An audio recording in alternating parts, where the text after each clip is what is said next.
As Joe said, I'm the president of the National Trust for Historic Preservation in the United States. We were chartered by America's Congress in 1949 to save important places and to encourage preservation as a means for advancing vibrant and sustainable communities across the United States. And I'm really honored to be here with all of you today. Like many Americans, I have followed with great interest the history of dairy, and especially the recent history of dairy. We were inspired by your peace mural when it traveled to Washington, D.C. Several years ago, and when Helen called to invite me to be part of this conference, I knew right away that I wanted to do whatever I could to be here with you and to, in some small way, contribute to the great undertaking that you have underway in rebuilding your city. So before I begin, let me thank our sponsors today, and particularly the Inner City Trust, for the invitation to be here with you. I'm very excited, and my husband Rob is here with us this morning. We're both visiting Derry for the first time, the island of Ireland for the first time, and we've really been using this past week to soak up as much of your history and local sites as possible. So you might say that I'm not just a speaker at the conference today, I'm actually the subject of your conference, a heritage and destination traveler.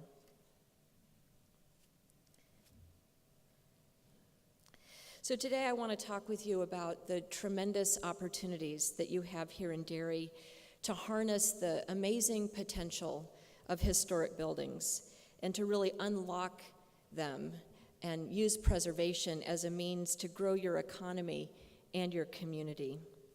I know that in many ways I'm preaching to the choir this morning. But unlike in America, where there's so much focus on the bright and shiny and new, I know that you have a great appreciation in the UK and here in Northern Ireland for your history, your rich history, and that appreciation is well known. But for those of you who don't live and breathe historic preservation every day, my hope is that you'll leave this conference never looking at the walls of Derry or your historic buildings here or really anywhere else in the same way. Because these structures are not just pretty edifices. They really can be economic engines, the bedrock of community resilience. They can help solve some of today's community problems and create a foundation for further prosperity and sustainability. As I sometimes say, if I told you that I knew that there was one simple thing that you could do to sleep better at night, to lose weight, and to save more money, I bet I would have your attention.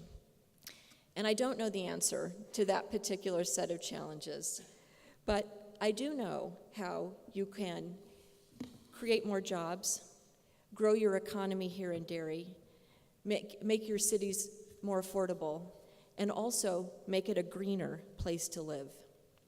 That I can tell you, and it's called saving and reusing historic buildings. So today I want to make that case to you. 2 years ago, I wrote a book called The Past and Future City, and how historic preservation is reviving America's communities. But really the trends that it discusses are unfolding around the world, and I hope that some of these ideas will be useful to you here in Derry. The first thing that I want to start with is talking about one of those major global trends, and that is to speak about the fact that people are living longer today. A baby born in the United Kingdom in 1840 had a life expectancy of 35, and 45 if they reached the age of 1 year old. Today, that baby is likely to live until he or she is 80. In fact, global life expectancy is now around 72 years old, and that's an increase of 6 years just since the year 2000. It's expected to be 85 by the year 2030. Now, much of this change is due to factors like lower child mortality rates around the world, better nutrition, and more cures for deadly diseases. But in general, people are also living longer and healthier lives. As they say in America, 30 is the new 20, 50 is the new 40, and so on. Now, why is that important to what we're discussing today? For one, older people want to be able to age in place and to live in communities that are vibrant and walkable. This increasingly means that cities with restaurants, arts and cultural activities, and suburbs where a car is not necessary for getting around are becoming increasingly attractive. And for another, more people are traveling well into their golden years. They're not just retiring, they're taking advantage of this health and vitality to see places around the world and to explore exciting new things and locations. Last year saw an international increase in tourism of 7%, the highest growth in 7 years, and those were already years of very strong growth. In Europe, the growth last year was 8%. And it's not just older people who are seeing these sites. All over the world, we're seeing an explosion in the millennial generation, the largest and most diverse generation in the world's history. More than 1 in 4 people in the world today, 27%, count among this demographic bubble. In the United States, the millennial generation will pass the baby boom generation as in our voting population next year. And while the numbers are slightly lower in the UK, Northern Ireland has the largest number of millennials, defined as people ages 25 to 34 in the UK outside of London. As such, you can imagine that there's been a lot of research undertaken into what millennials are interested in, and study after study has come to the same conclusion. Much more than the generation that preceded them, who really helped spur the suburban expansion of the earlier decades. Millennials are looking to live and work in mixed-use environments that are authentic and character-rich, and that don't necessarily require the use of a car. In other words, they want to live in and travel to distinctive cities. And in America, they've been voting with their feet.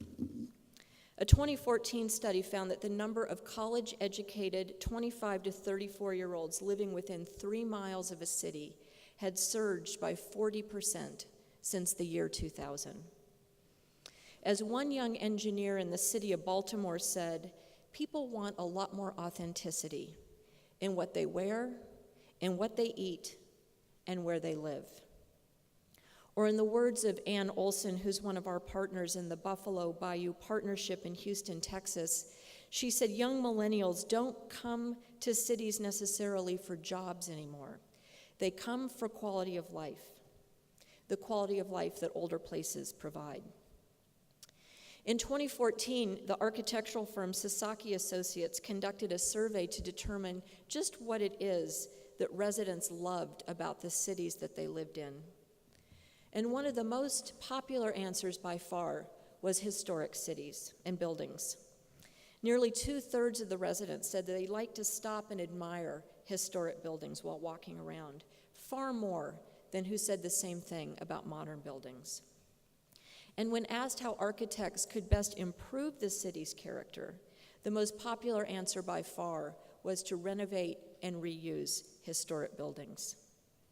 By contrast, fewer 1 in 5 felt that their city was too quaint.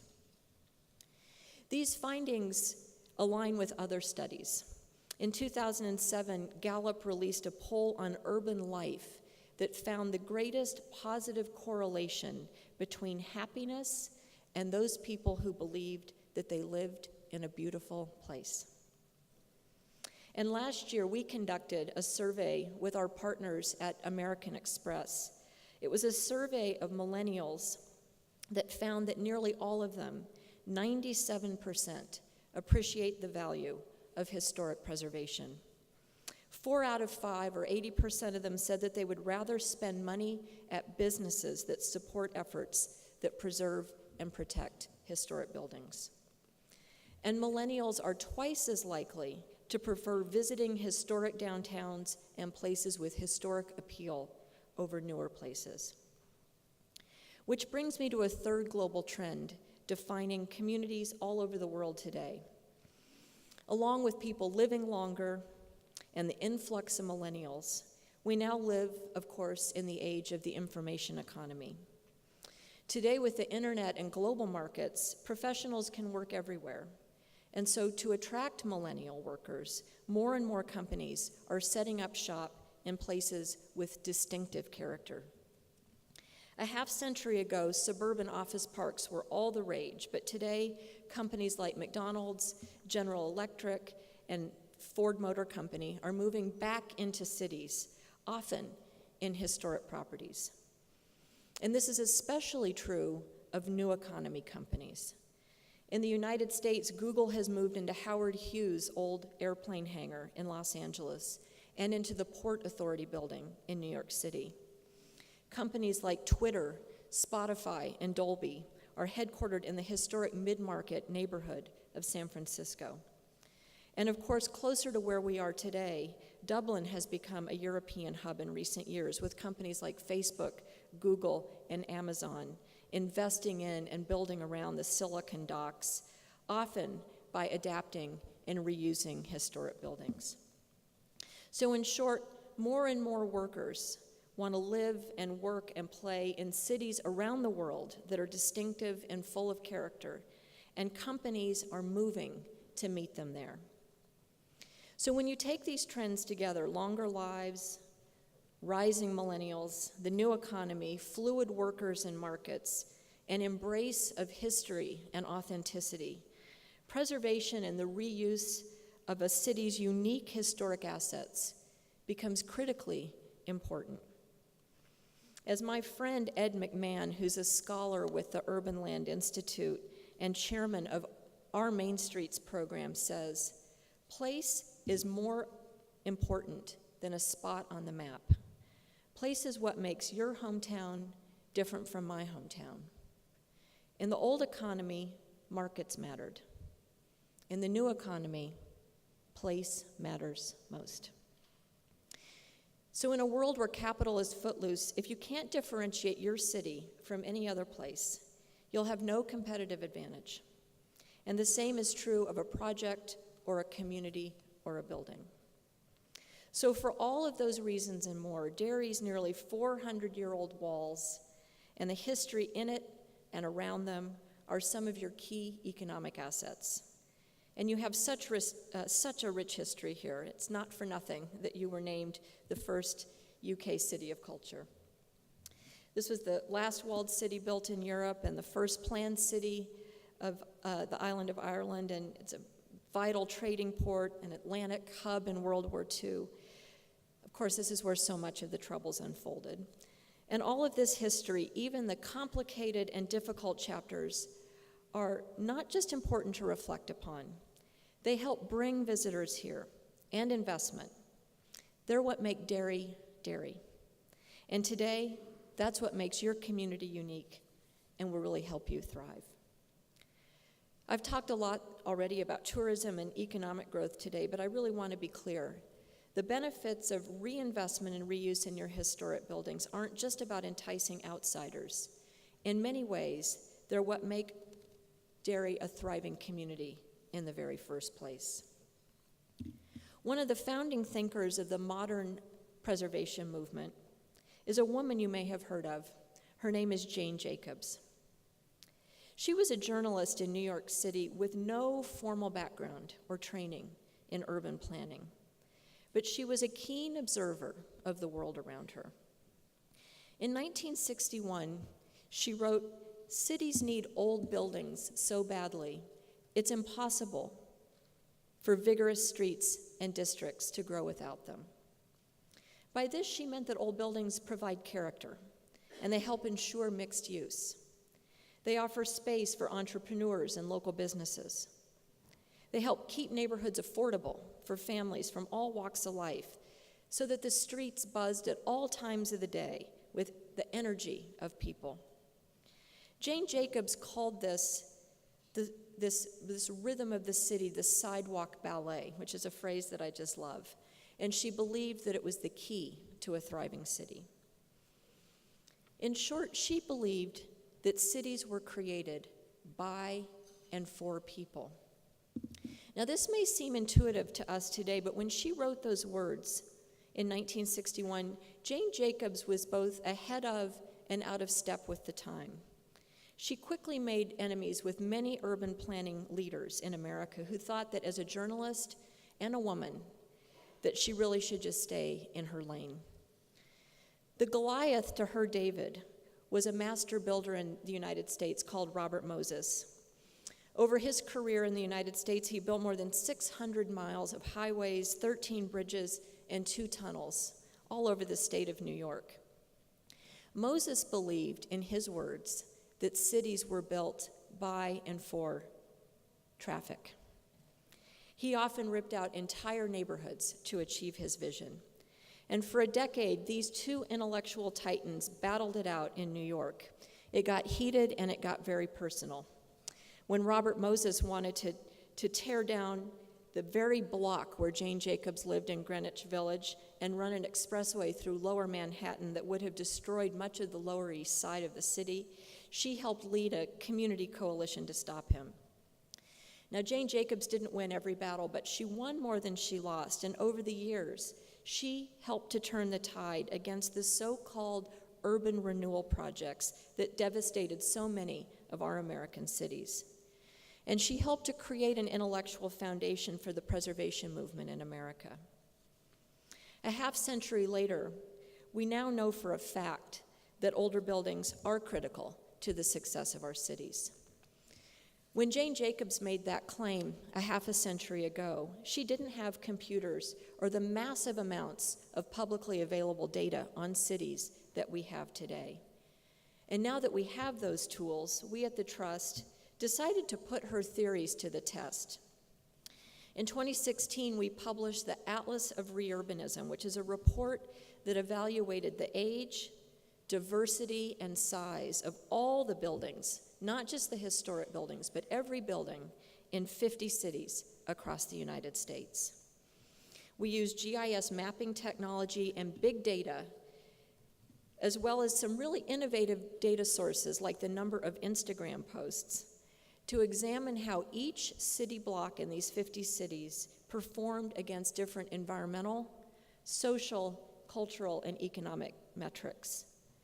And what we found was exactly what Jane Jacobs intuited: that neighborhoods with a mix of older and newer buildings tend to have more small business jobs.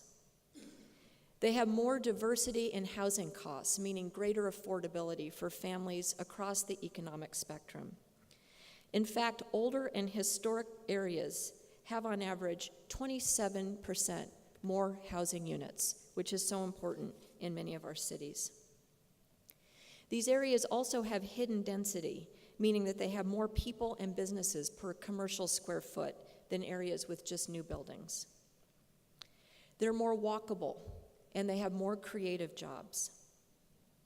And they also have more small businesses.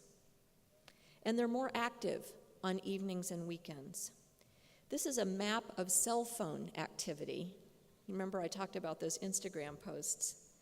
On a Friday night in Seattle, Washington. And the area in the orange and red there shows the intensity of people using their cell phones in the historic International District on that Friday night. So we're very excited about what we're seeing and our ability today to improve empirically that preservation is the path to a richer urban future. But as you here in lovely Derry already know, this case for preservation has really been right there in front of our eyes. But the attitudes can be quite different in the United States. And I want to tell you a story about a city that I know quite well. This is Denver, Colorado. I grew up in Loveland, Colorado, which is about 70 miles north of Denver. So this was my first big city. Today, Denver's a national leader in almost every way that matters. It has a growing population, an incredibly low unemployment rate, and some of the healthiest residents in all of the United States. So how did Denver become such an urban powerhouse today? And one of the big reasons is another fearless and very courageous and visionary woman named Dana Crawford. So while Jane Jacobs was battling Robert Moses back in New York in the 1960s, Dana Crawford was giving Denver a head start in reviving that city through preservation. She began her work in a part of town called Larimer Square, which was at the time pretty down in the heels. As with so many other urban renewal projects in the 1960s and 70s in the United States, Denver was planning to revitalize its downtown by tearing it down. And I'd like you to keep your eyes on this office tower here between the two arrows on the screen. So already, nearly 30 blocks of the historic downtown had been destroyed. Better living through parking lots. I think Robert Moses would have been very proud of what Denver was doing at the time. But Larimer Square, which is in the upper right-hand corner, was one of the few places that survived the wrecking ball, and that's because Dana had a very different vision of what it could become. Together with her friends, she bought up most of the buildings on this city block, sometimes just for a little bit more than the cost of the land that they were built on. It wasn't an easy lift, but she was right, and by the 1980s, this part of Denver came roaring back. Today, Lodo, as it's now known, is considered the heart of the city with some of the lowest vacancy rates around, and it's really refueling preservation-minded regeneration all over the city of Denver. But this isn't just a big city story. We're seeing the same dynamic play out. Historic assets seeding economic generation and revival in towns of all shapes and sizes through the work of our subsidiary organization, the National Main Street Center.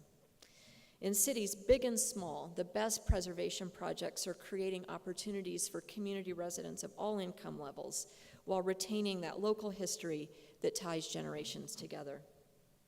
So by now you may be thinking this all sounds great, but how do we make all of this happen? At the National Trust, we've been working on formulating a comprehensive toolkit of policies that cities can use to more easily revive their historic buildings. And I think many of these may apply here in your work in Derry. Last year, we released our comprehensive Partnership for Building Reuse. This was a report and study that we put together with our friends at the Urban Land Institute, and it's called Untapped Potential, Strategies for Revitalization and Reuse. You can access it on our website, which is savingplaces.org. And it suggests policy tools that communities of all sizes can use, such as form-based zoning and smarter parking requirements that make it easier to reemploy older buildings. It also includes a model adaptive reuse ordinance that can be tailored for the needs of different cities.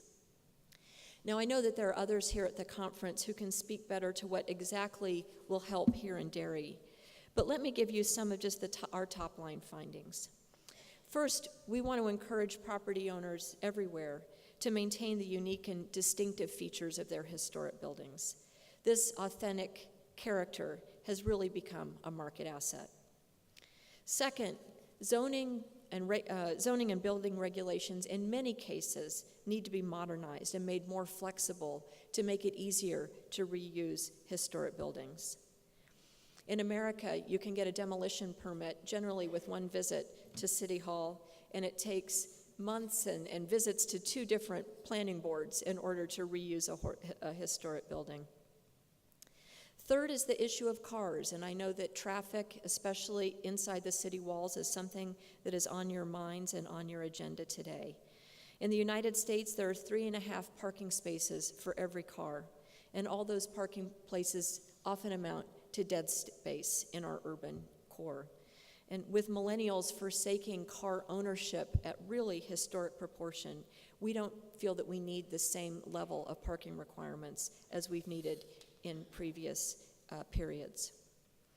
And instead, we really want to encourage pedestrian-friendly, character-rich streetscapes that can make it easier to get around, make it more inviting, bringing more people downtown. Which brings me to number 4, and that's encouraging street life at all times of the day. It's Jane Jacobs' Sidewalk Ballet. Lively streets are vibrant streets that attract more walkers, residents, and tourists. The city of Philadelphia passed an ordinance that made it easier, for example, for restaurants and cafes to have outdoor seating. As a result, between 2001 and last year, they saw the amount of outside seating increase by 439%. And there have been similar experiences to create more expansive pedestrian use in other cities. In a town called Bartow, Florida, for example, volunteers reached out to local artists and encouraged them to create a new work of art, to take a picture of it with an app that they created on their mobile phone. The 15 best submissions were printed out and installed on vacant buildings and became an impromptu art installation that brought both foot traffic to the downtown area and renewed interest in the buildings. So that spirit of community ingenuity is really captured well in this video that I want to show you today about Covington, Kentucky, which was one of the winners of last year's Great American Main Street Award. Take a listen.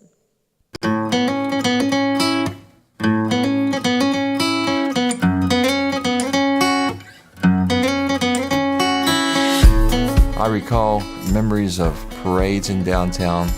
It was packed with people. You would be shocked how rapidly our downtown declined. From a young age, we had a lot of issues around poverty and crime. There were names like Scovington that were used. You weren't proud to be from Covington. The good news is I think that's really, really changed.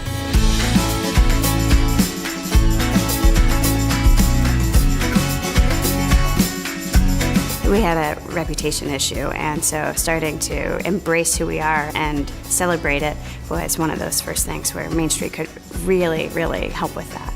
It's helped shape our board so that we could find people that had talents and interests in specific areas based on the 4 points. So it doesn't have to be I'm passionate about Main Street, but I'm passionate about bikes, I'm passionate about art, I'm passionate about architecture, and putting them in a room, and that's where kind of the magic happens. When people come together and organize, innovate, and experiment, just as you all are doing here, they really can remake their community for the better. In Bogota, Colombia, for example, Mayor Enrique Peñalosa tried banning private cars on public streets for a day just to see what would happen. And the people loved it so much, they now do it every Sunday. In Dallas, Texas, they have a Build a Better Block weekend, where people spend 48 hours working to improve one single block by adding art, green space, crosswalks, bike lanes, and the such. Whether it's hosting a farmer's market, an art installation, a children's fair, a Pokemon Go hunt, or an impromptu dance party, they aren't afraid to try new things. You have such a remarkable asset here with the Dairy Walls, and I've been inspired by some of the other walled cities that I've had the chance to visit, and some that I haven't. Avila, Spain, Dubrovnik, Croatia, Cartagena, Colombia, where the walls have hosted pop-up bars, restaurants, open-air concerts, theater, and cinema. Cartagena also now features a special walking tour for those interested in exploring their past as a former center of the global slave trade. They're leaning into their difficult history, illuminating it and reckoning with it as a way of encouraging others to explore their distinctive history. So ultimately, these old places that we all love so much shouldn't be trapped in amber or sequestered behind velvet roads. They should be and can be 21st centuries of American and global community. These places don't just connect us to our past. They're the cornerstone of a brighter future. And I hope I've made the case to you today that I think that our lives and our communities are brighter and richer when they remain. Thank you very much.